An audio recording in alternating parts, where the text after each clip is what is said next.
దేవుడికి స్తోత్రం కలుగుతుండగా ఈ యొక్క వాక్య సందేశం జరుగుతున్నప్పుడు ఒక చిన్న ప్రార్థన. మమ్మల్ని మిగిలిగా ప్రేమించిన మా ఒక ప్రియ తండ్రి మీ యొక్క ప్రశ్న స్తోత్రం రాజా.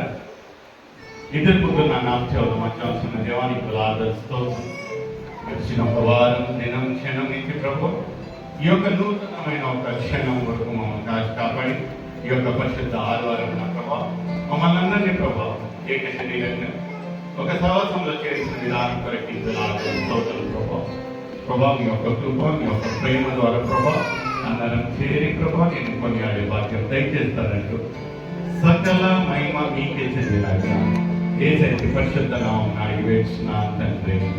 ఆమేన్ ఆమేన్ హల్లెలూయా. దేవునికి స్తోత్రం కలుగును గాక. మరొకసారి మీ యొక్క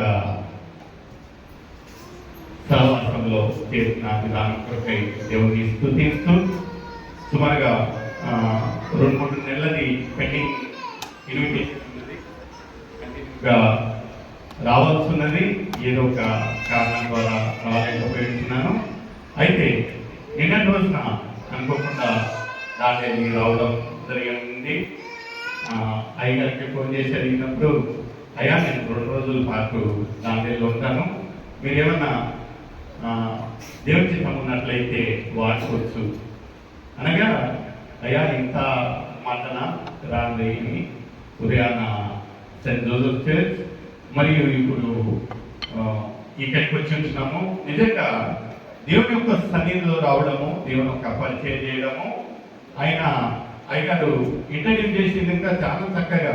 ఏంటంటే కుటుంబ సమేతంగా మేము సేవ చేస్తూ ఉంటున్నాము. నిజంగా మా గురించి, మా యొక్క పరిచయం గురించి, మా యొక్క సేవ గురించి మీరు ప్రార్థించండి. నేను గుబ్బి నివాసి సెయింట్ పీటర్స్ చర్చ్కు సంబంధించిన ఒక కాంగ్రిగేట్ ఉంటున్నాను. ఇండియన్ రైల్వేస్లో నా ఒక వృత్తి, నేను ఇండియన్ రైల్వేస్కు ఉద్యోగం చేస్తానండి. అదే రీతిగా మన ఒక సిఎస్ఐలో లే ప్రీచర్గా ఆథెంటికేటెడ్ లే ప్రీచర్స్. మరియు మీ యొక్క సంఘానికి ఇంకా సుమాసార్లు రావడము, అన్నగారు అందరూ ఎంతగానో ప్రేమించి మమ్మల్ని అప్పుడప్పుడు ఆహ్వానించిన విధానం కొరకే దేవుని స్తుతిస్తూ ఈరోజు వాక్య భాగము పరిశుద్ధాత్మ రమ్ము మమ్మను విమోచించు. లేఖనాలలో చదివిన రీతిగా యెషయా 61వ అధ్యాయము 1వ వచనం నుంచి నిజంగా ప్రియమైన సోదరుడా, ఈ యొక్క పరిశుద్ధాత్మ గురించి it's a never ending topic. అంటే ఈ యొక్క అంశం గురించి ఎన్నో మార్లు ఎన్నో రకాలుగా ఎన్నో మంది దగ్గర మనము ఈ యొక్క అంశంలో వాక్య ధ్యానాన్ని మనం విని ఉంటున్నాము. ప్రతిసారి ప్రతి చోట ప్రతి వారి నుంచి విన్న ఒక నూతనమైన ఒక అంశాన్ని మనము పరిశుద్ధాత్మ గురించి తెలుసుకుంటాం. నిజంగా పరిశుద్ధాత్మ ఇతను లేకపోతే ఈమె లేకపోతే ఈయన ఈ యొక్క పరిశుద్ధాత్మతో నింపబడి ఉంటున్నాడా లేదా అనేది ఒక్కొక్కరు మనకు సర్టిఫికేట్ ఇవ్వాల్సిన పని లేదండి.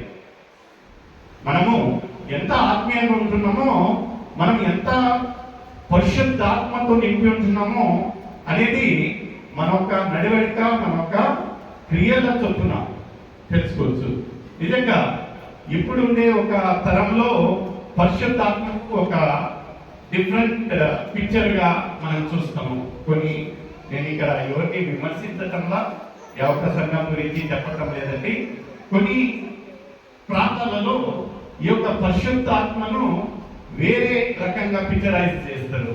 అంటే ఎగురుట, వ్యక్తిగా అరవట అన్ని మనం చూసినట్లయితే ఇది ఏమవుతా ఉంటున్నదంటే అన్యులకు ఒక హేళనగా, అన్యులు మన కొరకై మన గురించి హేళనగా మాట్లాడేదానికి ఒక మంచి అవకాశంగా ఉంటున్నది.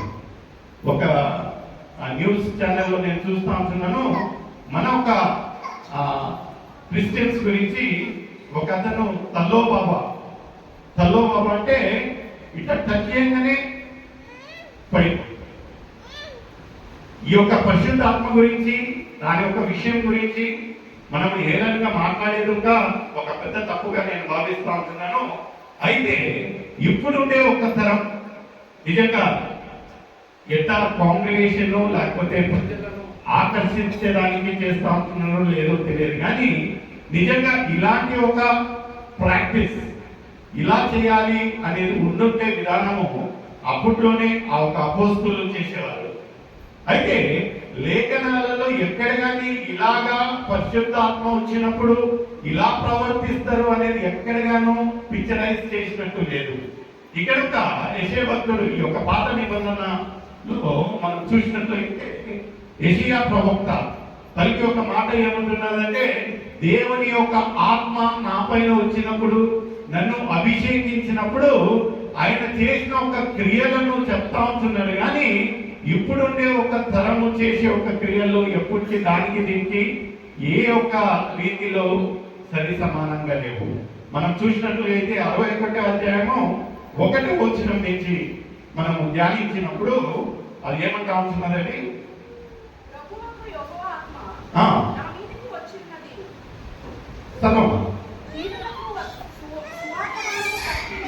దీనులకు సువార్తమానము చెప్పుటకు. హల్లెలూయా. దేవుడు ఒక వ్యక్తిని అభిషేకించినప్పుడు మనము మానవులకు చేయాల్సిన ఒక పని ఏముంటున్నది? ఒక నూతన కొత్త నిబంధనలో కొత్త రాసిన సువార్తలో చెప్పినట్టు, God has given and burdened us with a great commission. ఆ ఒక పని ఏముంటున్నది? దేవుడు మనకు చెప్పినట్టున్నదంటే ఏముంటున్నది? సర్వలోకానికి వెళ్ళి ఏం చెప్పాలండి? సువార్త చెప్పాలి. ఇక్కడ అది ఎక్కడ? మత్తయి రాసిన సువార్తలో.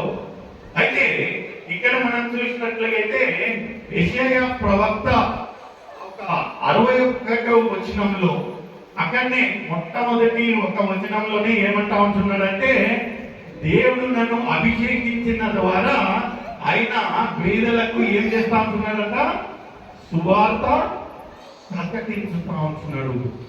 మనకు ఆ ఒక భారము, God has burdened each and everyone. నీకు నాకు ఒక అంగి కేసుకుంటే లేకపోతే ఆడిట్ పాస్టర్ ఉంటే మాత్రమే కాదండి ఈ యొక్క పని.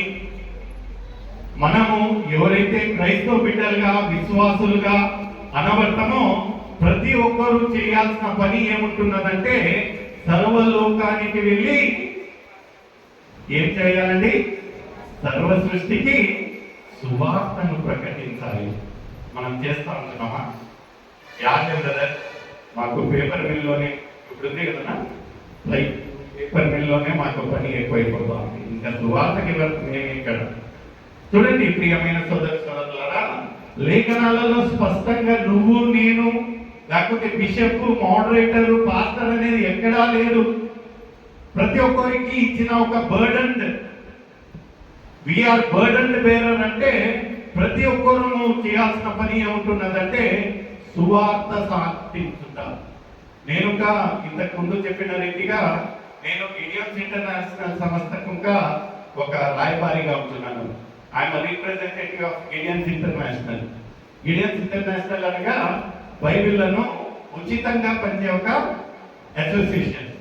అక్కడ మేము లాస్ట్ టైం ఒక స్టాటిస్టిక్స్ అంటే మేము ఎక్కడెక్కడైతే బైబిళ్లను విస్తరణ చేశాము అనే ఒక స్టాటిస్టిక్స్ చెప్తూ నేనేం చెప్పానంటే, మనము ఈ యొక్క గ్లోబల్ గా అంటే ప్రపంచం మొత్తాన దాదాపుగా 10,30,00,000 బైబిళ్లను పోయిన సంవత్సరం పంచాము. హల్లెలూయా. ఎంతండి? 10,30,00,000 బైబిల్. అందులో ఒట్టి ఇండియా అంటే భారతంలో మాత్రమే మేము 1,60,00,000 బైబిళ్లను పంచాము. హల్లెలూయా. 1,60,00,000 బైబిళ్లు పంచామని వార్త వచ్చినప్పుడు నిజంగా మా ఒక ఫుల్ టీం చాలా సంతోషించాం.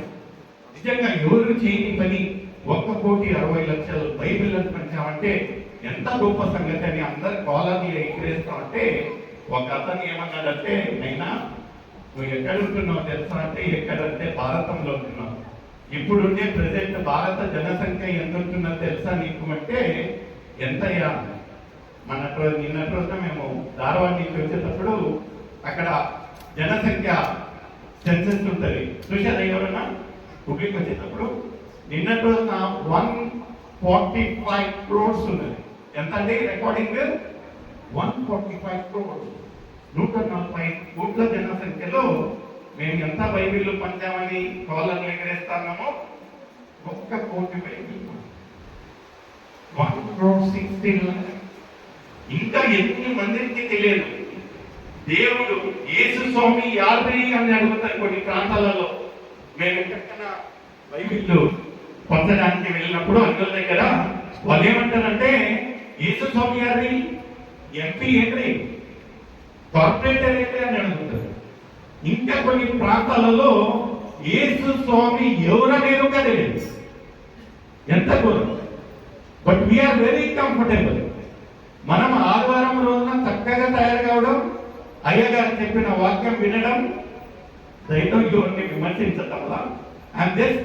ఎందుకంటే యెషయా ప్రవక్త ఆ రోజుననే చెప్పిన మాట ఏమంటా అంటున్నాడంటే, దేవుని యొక్క ఆత్మ నాపై వచ్చుంటున్నది, దేవుడు నన్ను అభిషేకించుతున్నాడు, నేను పేదవారికి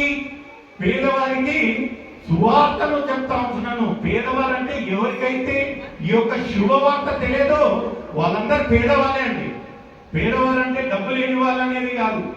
ఎవరికైతే ఈ యొక్క సువార్త తెలియదో ప్రతి ఒక్కరిని మనం పేదవారుగానే చెప్పొచ్చు. ఇక్కడ ఈయన ఒక తపన ఏముంటున్నదంటే, దేవుడు నన్ను అభిషేకించెను, నేను మొట్టమొదటి పని ఏం చేయాలంటే పేదవారికి సువార్తను చెప్పాలి.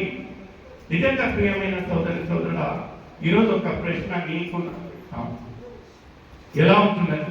మనం ఒక్కరికైనా ఈరోజు హఠాత్తుగా మనము మరణించినట్లయితే, ఎందుకంటే మరణం అనేది ఖచ్చితం, ఇంతలో మాయమే ఒక జీవితాన్ని మనం జీవిస్తూ ఉంటున్నాం. ఇప్పుడు అతి త్వరలో కోవిడ్ రూల్స్ ఇంకా స్టార్ట్ అవుతా ఉంటున్నాయి. అతి త్వరలో రావచ్చు. ఇంకా ఎప్పుడు ఎవరు ఎలా సంభవిస్తారు మరణం అనేది తెలియదు. మీరు మరణించిన తర్వాత సూటిగా మొట్టమొదటి మాట దేవుడు మిమ్మల్ని అడిగేదంటే, నా కొరకై నువ్వు ఏం చేశావు, ఎన్ని నశించే ఆత్మలను నా దగ్గరికి తెచ్చావు, ఎన్ని మందికి యొక్క సువార్తను చెప్పావు అని చెప్పినట్లయితే, లేదైనా నేను ఇంత బ్యాంక్ బ్యాలెన్స్ చేశాను, ఇంత చదువులు చదివాను, ఇన్ని మంది పిల్లల్ని కన్నాను, ఇంత ప్రాపర్టీ చేశానంటే నో. దేవుడు సూటిగా అడిగేది ఒకే ఒక మాట, నీకు నాకు, నా కొరకై నువ్వు ఏమి చేశావు. ఏం చేశాను? It's a very serious matter my dear, చాలా సీరియస్ మ్యాటర్. ఎందుకంటే ఏమి సంభవిస్తుందో. అయ్యగారు నేను శ్రమల రోజులు కాదు, జనవరి 26 రిపబ్లిక్ డే రోజున బుక్ చేశారు ఇక్కడికి రమ్మని. అయితే ఓకే అయ్యా అని ఒప్పుకున్నాను. ఆ మాట సంభాషణలోనే మా అమ్మగారు సీరియస్గా ఉన్నారు, సుచిర హాస్పిటల్లో అడ్మిట్ అయినారు. అయితే హఠాత్తుగా సీరియస్ అయ్యి 26గా వాళ్ళకు వార్త తెలిసింది. చెప్పారు, అయ్యా పర్వాలేదు, మీ యొక్క పరిస్థితి సరిలేదు, మీరు రిలాక్స్ కండి, దేవుని చిత్తం ఎత్తినట్లయితే ఇంకొకసారి మనం చూసుకుందాము అని నాకు పర్మిషన్ ఇచ్చారు. అయితే దేవుని చిత్తం ఏముంటుందో మాకు తెలియదు, కానీ జనవరి 31వ తేదీన మా అమ్మగారు మరణించారు. విషాద గురాతి ఒక లోటు మా ఒక జీవితం బాధ అనిపించింది, చాలా బాధ అనిపించింది. ఆ తర్వాత అయ్యగారు మట్టల ఆదివారం రోజున మీరు వచ్చినట్లయితే బాగుంటుంది అని కాల్ చేసినట్లయితే నేనేం చెప్పానంటే, అయ్యా మా అమ్మ జనవరి 31వ తేదీన మరణించింది. ఒక విషాదకరమైన ఒక పరిస్థితి నుంచి నేను జీవించుకోలేకపోయాను. ఏమైపోయిందంటే, నాకు ఫిబ్రవరి 21వ తేదీన హార్ట్ అటాక్, ఫిబ్రవరి 21 ఆయన మ్యాసివ్ హార్ట్ అటాక్. అక్కడ మెడికేషన్లో పోయి చూసినట్లయితే ఒక బ్లాకేజ్ అవుతున్నది, స్టంట్ వేయాలి అని ఏదో ఒక అద్భుత రీతిగా దేవుడు ఆ ఒక రోజున కాపాడాడు. ఆ తర్వాత నుంచి నాకు అప్పటి నుంచి అనిపిస్తా ఉన్నది, దాండేలికి రెండు మార్లు వాక్యం చెప్పే ఒక అవకాశం వచ్చుంటున్నది, అయినను నేను చెప్పలేకపోయింటున్నాను. అది చాలా బాధగా అధికారితో 2-3 సార్లు నేను మాట్లాడినప్పుడు అదే చెప్పాను. చెప్తే అయ్యా అది కావాలని చేసిన విషయం కాదు, అది జరిగి ఉంటున్నది, మాకు ఇంకా చాలా బాధాకరంగా ఉంది, మీ యొక్క ఆరోగ్యాన్ని కాపాడుకోండి, యోచితమైనట్లయితే మరొకసారి మనం కలుసుకుందాము. ఈ యొక్క ప్రయాణంలో నిన్నటి రోజున మా యొక్క పిల్లలు ఇంకా ఈ యొక్క వెకేషన్స్ కు ఎక్కడ తీసుకొని వెళ్ళలేకపోయాం. మేము స్కూల్స్ స్టార్ట్ అవుతా ఉంటున్నాయి, పిల్లలు బాధ పెడతా ఉంటున్నారు, ఎందుకంటే అందరు పిల్లలు ఇక్కడికి పోతారు, అక్కడే పోతారు, మేము ఎక్కడికి పోలేదు. అంటే సరే ఈ యొక్క ఎక్కడన్నా క్రియ ఉంటున్నది, మళ్ళీ సండే ఒక కంటిన్యూ ఉంటున్నది. మనం ఈసారి అదే పోయిన సంవత్సరంగా మేము ఈ యొక్క నెలలోనే రివర్ అని ఒక రిసార్ట్ బుక్ చేసుకొని ఉంటున్నాం. నిన్నటి రోజులకి ఇక్కడికి వస్తూ నేను మరొకసారి అయ్యగారిని ఒకసారి ఫోన్ చేసి, మీ యొక్క ప్రాంతంలో నేను ఉంటున్నాను శనివారం ఆదివారం, ఏమైనా దేవచిత్తమైనట్లయితే మీరు అవకాశం ఇచ్చినట్లయితే నేను మీ యొక్క ఆలయాన్ని దర్శిస్తాను, ఏదో ఒక ఆరాధన అటెండ్ అయిపోతాను, వీలైనట్లయితే వాక్యం చెప్తానంటే వాళ్ళు ఎంతగానో ప్రేమించి ఆలోచించి అయ్యా మీరు వచ్చి మీ యొక్క వాక్యం అంటే ఒక ఆకలి, ఒక తపన ఉంటున్నది. రేపు రోజున నాకేమవుతుందో తెలియదు, మీకేమవుతుందో తెలియదు. మా ఉద్యోగ వాళ్ళకి మాత్రం గ్యారెంటీ కార్డు లేదండి, మీ నాన్నల వాళ్ళకి ఉంటుందేమో తెలియదు, కానీ మా ఉద్యోగ వాళ్ళకి మాత్రం నో గ్యారెంటీ, నో వారంటీ. ఎప్పుడు ఏం సంభవిస్తుందో తెలియదు.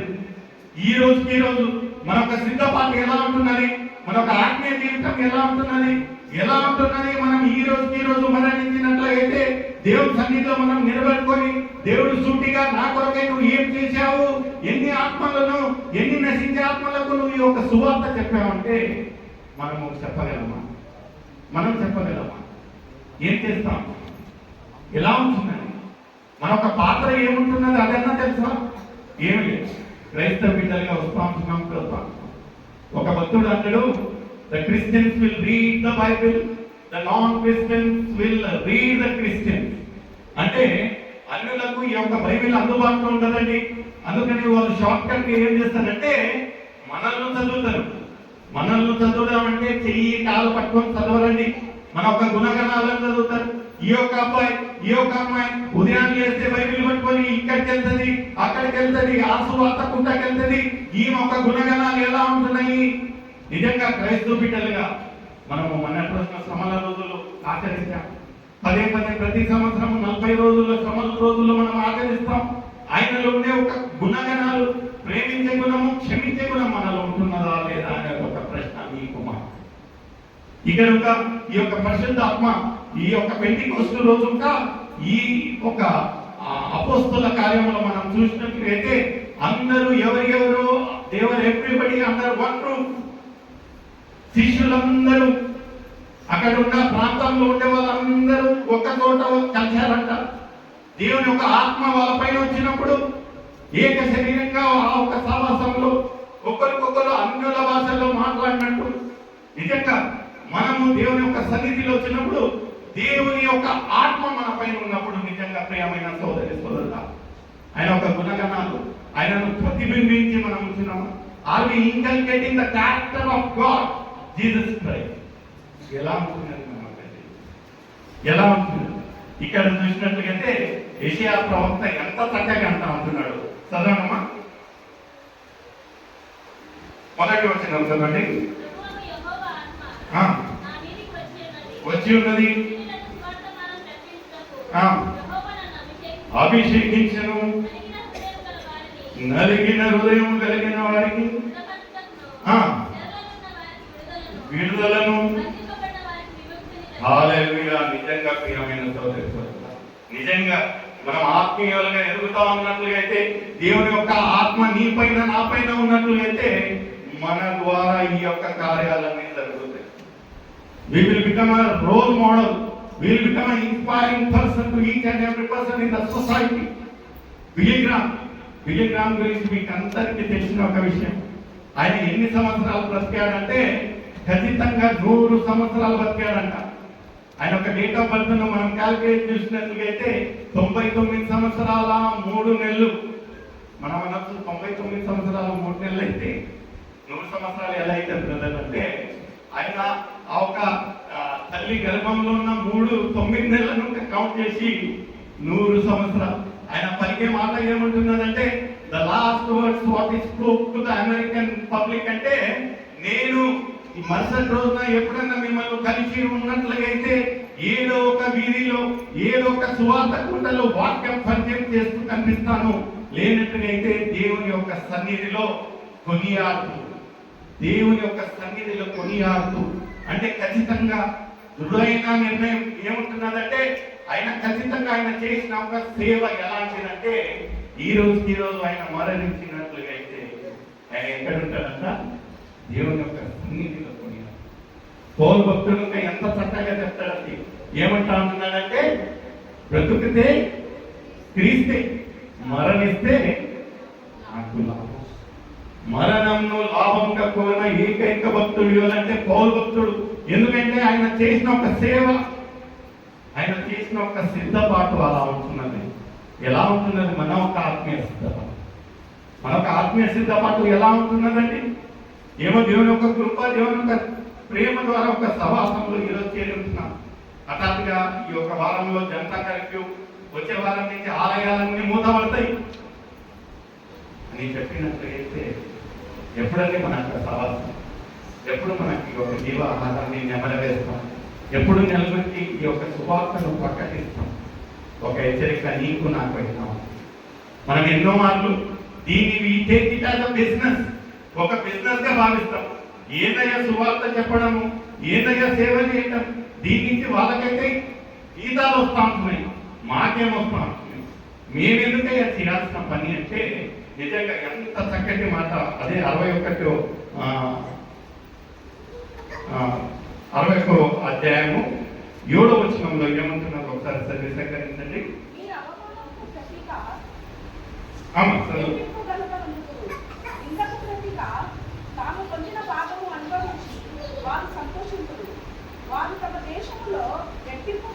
మరొకసారి చదవమ్మా. నీ అవమానములకు ప్రతిగా ఎంత అంటే రెట్టింపు, ద డబల్ మెజర్. మనం ఎప్పటికీ ఏమైనా బిజినెస్ చేయాలంటే మన ఒక ఉద్దేశం అంతా ఏముంటుందండి, డబల్ ద ప్రాబ్లం కదా. అయ్యా నేను ఇంత ఇన్వెస్ట్ చేస్తే నాకు ఎంత వస్తుంది? ఇక్కడ హౌ సింపుల్ ద క్యాలిక్యులేషన్. దేవుడు ఏమంటా ఉంటున్నాడంటే, మీకు నా ఒక సేవలు ఉన్నట్లయితే అవమాన బదులుగా రెండంతులుగా మీకు ఆశీర్వాదాలు. నిజంగా ప్రియమైన సోదరుడా, ఎంత గొప్ప మాట. How beautiful. నిజంగా రెండంతలు అంటే మనం ఒక ఎన్నో మార్లు మనకు డౌట్ వస్తుంది, నిజంగా రెండంతలేనా? రెండంతలు అంటే డబుల్ మెజర్ అంటే 2 to 4. నిజంగా ఈ యొక్క మాటను మనం ఎక్కువగా ఎప్పుడు పనికి వస్తుంది? ఈ యొక్క లేఖనాలలో చూసినట్లయితే యోగు గ్రంథంలో కదా. యోగు గ్రంథము 1:3 ఏముంటున్నారు ఒకసారి సేకరించండి. 1వ అధ్యాయం 3వ వచనంలో అతనికి ఎన్ని వేలంటండి? 7,000. ఆ తర్వాత 3,000 ఒంటెలను. Okay, very simple. ఆయన ఒక ప్రాపర్టీ గురించి ఇక్కడ డిక్లేర్ చేస్తా ఉంటున్నారు. యువర్ ప్రాపర్టీ అండి, యోగు ఒక ప్రాపర్టీ ఏమంటున్నదంటే 7,000 గొర్రెలు, 3,000 ఒంటెలు, 500. ఓకే, అప్పుడు దేవుడు ఆయన పైన ఆ ఒక అపవాది ఆయనను శోధించి అంత తీసివేసినప్పుడు నిజంగా ఆయనకు దేవుడు ఆ ఒక 42వ అధ్యాయము 10వ వచనంలో ఏమంటా ఉంటున్నదండి?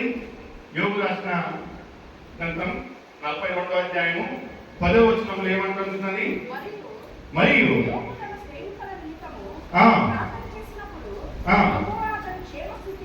ఇప్పుడు మామూలుగా మనకి ఏమన్నా లాస్ వచ్చి మనం అనారోగ్యంగా మనకు అవసరతలు ఉన్నప్పుడు మనం ఎవరి కొరకే ప్రేర్ చేస్తామండి? సహజంగా మనకు అవసరతలుండి మనకేమన్నా అనారోగ్యంగా ఉన్నట్లయితే మనం ఎవరి కొరకే ప్రేయర్ చేస్తాం? ఎవరి కొరకండి? మన కొరకే కదా. మనం కొరకే ఎక్కువ ప్రేయర్ చేసేది కాకుండా అందరికీ ప్రేయర్ పాయింట్లు పంపుతాం, నైనా ప్రేయర్ చేయండి కదా. అయితే యోబు ఒక జీవితాన్ని మనం పరిశీలించి ధ్యానించి చూసినట్లయితే అంత సమస్తం కోల్పోయినను ఆయన ఒక బ్యూటిఫుల్ క్యారెక్టర్ ఏముంటున్నదంటే, ఈ యొక్క 42వ అధ్యాయం 10వ వచనంలో ఏమంటా ఉంటున్నదంటే, ఆయన కొరకై ప్రార్థించేది వదులుకొని ఎవరి గురించి ప్రార్థించాడంట? ఆయన ఒక స్నేహితుల గురించి ప్రార్థించినప్పుడు నిజంగా దేవుడు చూస్తా ఉంటున్నాడు. హౌ బ్యూటిఫుల్ ఈస్ క్యారెక్టర్, ఎంత గొప్పగా ఉంది ఈ యొక్క యోబు ఒక క్యారెక్టర్ కదా. ఇంత జరిగినను ఆయన గురించి ఆయన ఆశించి ప్రార్థించకుండా ఎవరి గురించి? స్నేహితుల గురించి ప్రార్థిస్తా ఉంటున్నాడని దేవుడు ఆయన పైన కనికరబడి ముందే ఏముంటున్నాడంటే, మరియు రెండంతలుగా. చూడండి, ఇదొక సీక్రెట్ మీకు. నిజంగా మనకు ఆశీర్వాదం కావాలంటే మనం ఏం చేయాలంటే, మన ఒక స్నేహితుల కొరకే ప్రార్థించాలి. ఎవరి కొరకే ప్రార్థించాలండి? స్నేహితుల కొరకే ప్రార్థించాలి. మన ఒక బంధువుల కొరకే ప్రార్థించాలి. మన ఒక సంఘం కొరకే ప్రార్థించాలి. మన ఒక సొసైటీ కొరకే మనం ప్రార్థించినట్లయితే దేవుడు మనల్ని ఎంత అంతలుగా అంట? రెండంతలుగా ఆశీర్వదిస్తాడు. హల్లెలూయా, హల్లెలూయా.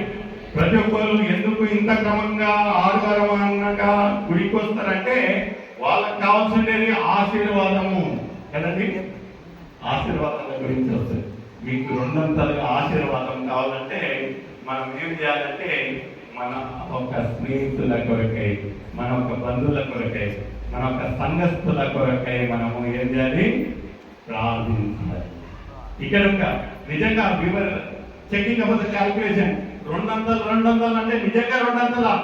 ఈ యొక్క మొదటి అధ్యాయము 3వ వచనంలో ఎన్ని గొర్రెలు ఉన్నాయండి? 7,000 గొర్రెలు. ఇది 42వ అధ్యాయము ఒక 12వ వచనం చూడండి.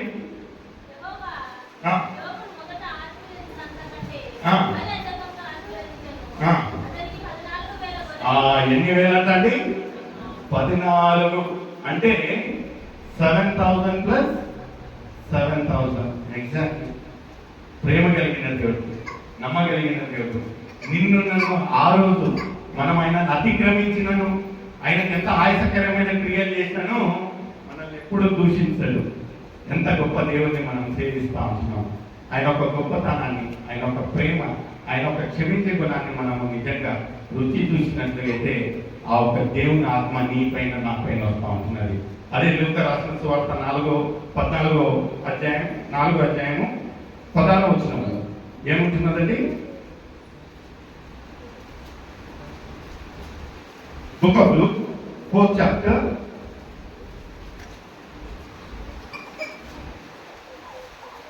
16th verse. తర్వాత వచ్చాను వెళ్ళి ఇక్కడ ఏం జరిగాదంటే, మన ఆయన లేదు తెచ్చిన ఆయన అంటాను, ఆయన ఊరికి వచ్చిందని ఆయన ప్రత్యేకంగా ఏం చేశాడంటే బైబిల్ రీడింగ్ ఇచ్చేస్తారు. బైబిల్ రీడింగ్ ఇచ్చినప్పుడు ఇదే ఏషియా సువార్తను ఆయన చదువుతూ ఆ ఒక గ్రంథాన్ని చదువుతూ ఉన్నట్లయితే, ఇక్కడ మనం ఏమైతే ఈ యొక్క 61వ అధ్యాయంలో చదివామో అదే చదువుతూ ఆఖరికి 21వ వచనంలో ఒక మాట ఉంటున్నది. అది ఒకటి చదవండమ్మా.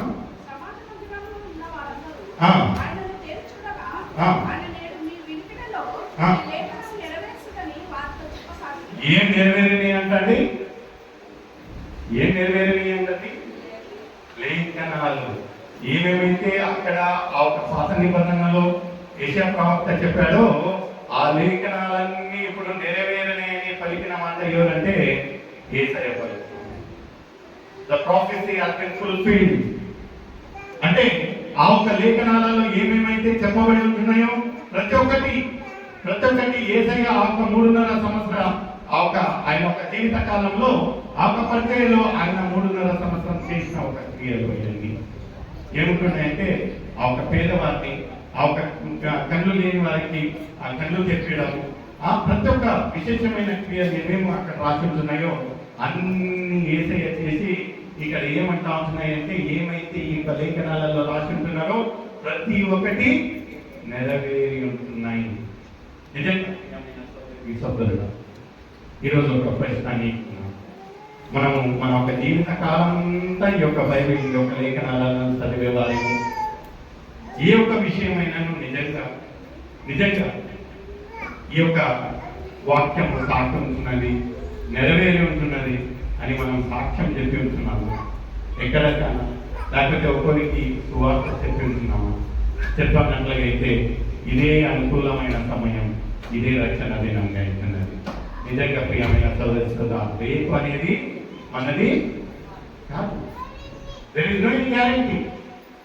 రేపు అనేది మనది కాదు. సర్లే బ్రదర్, రేపు చూసుకుందాం, వచ్చే శ్రమల రోజు చూసుకుందాం, వచ్చే ఈస్టర్ చూసుకుందాం అంటే రేపు అనేది మనది కాదు. ఇంతలో మన యొక్క జీవితాన్ని మనం జీవిస్తూ ఉంటున్నాం. ఎప్పుడు ఏం సంభవిస్తుందో మనకు తెలియదు కనుక ఇదే అనుకూలమైన సమయం, ఇదే రక్షణ దినం. నిజంగా ఈ యొక్క లేఖనాలను చెప్పిన రీతిగా పరిశుద్ధాత్మరము మమ్మను విమోచించుము. నిజంగా ఆ ఒక ఆకలితో మనం అడిగినట్లయితే నిజంగా పరిశుద్ధాత్మ మనం ఆకలి వస్తాం. ఆత్మస్వరూపనే ప్రియ ఆత్మస్వరూపనే ఈగవా దేవా ఈదు దేవా నామమధ్యదయు ఈగవా దేవా ఈదు దేవా నామమధ్యదయు ఓలసద కేసరి నిందా నన్ను రక్షిసిది ఓలసద కేసరి నిందా నన్ను రక్షిసిది పాపకరము శుద్ధీకరిసయ జీవిత సమయతలు హల్లెలూయా పాపకరము శుద్ధీకరిసయ జీవిత సమయతలు ఆత్మస్వరూపనే ప్రియ ఆత్మస్వరూపనే ఈగవా దేవా ఈదువా దేవా నామమధ్యదయు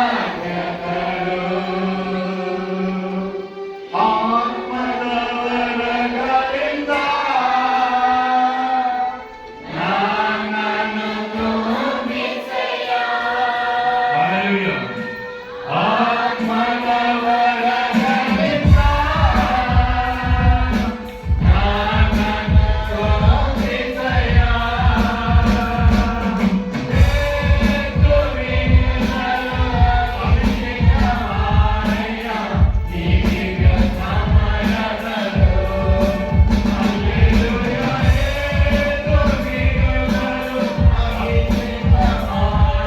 అభిషేకమాయ జీవిత సమయదలో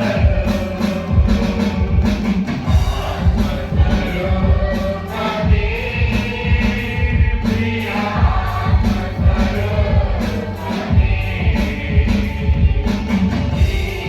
ఈగవా దేవా ఈదువా దేవా నామమధ్యదయు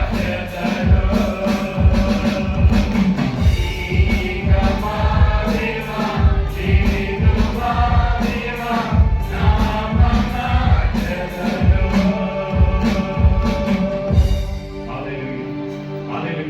నిజంగా ప్రియమైన సోదరుడా, ఎవరికి నేను యొక్క ధన్యత దేవుడు మీకు నాకు ఇస్తా ఉంటున్నాడు, మరొక అవకాశం ఇస్తా ఉంటున్నాడు.